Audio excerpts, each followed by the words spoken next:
Hi friends, ఇప్పుడైతే నేను mutton తీసుకురావడం జమ్మియాకి వెళ్తున్నాను. జమ్మియా అంటే మన ఇండియాలో డీమార్ట్లో ఎలా ఉంటాయి సేమ్ అలాగే ఉంటాయి. కానీ డీమార్ట్లో మనకి మటన్ అలాంటివి దొరకవు, నాన్ వెజ్ ఐటమ్స్. కానీ ఇక్కడ అన్నీ ఉంటాయి సూపర్ మార్కెట్లో. ఇక నేనైతే జమ్మియాకి వచ్చేసాను. జమ్మియాలో ఇలాగ తక్కువలో అయితే ఇలా కట్ చేసి ఆల్రెడీ ఉంటాయి, రెడీగా ఉంటాయి. కానీ నేను ఎక్కువ కావాలి కాబట్టి నేను ఒక తొడ అయితే కొట్టమని చెప్పాను. మేక తొడ అతను మస్తన్ రావు గారు అయితే చేస్తున్నారు, క్లీన్ చేస్తున్నారు.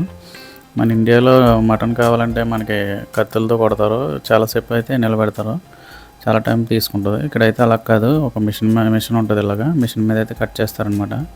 5 నిమిషాలు అయితే అయిపోతుంది ప్రాసెస్. ఇక నేను ఎంతసేపు అయితే నిలబడ్డాను కానీ అసలు స్మెల్ అనేది రావట్లేదు. ఎందుకంటే ఇది అరబియాలో వచ్చి ప్లేస్ కాబట్టి చాలా నీట్గా అయితే ఉంచుకుంటారు ఇలా.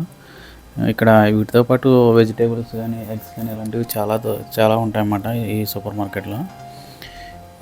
అన్నీ ఫ్రెష్గానే ఉన్నాయి. కూరగాయలన్నీ కూడా చాలా ఫ్రెష్గా ఉంటాయి ఇక్కడ మనకైతే అయిపోయింది.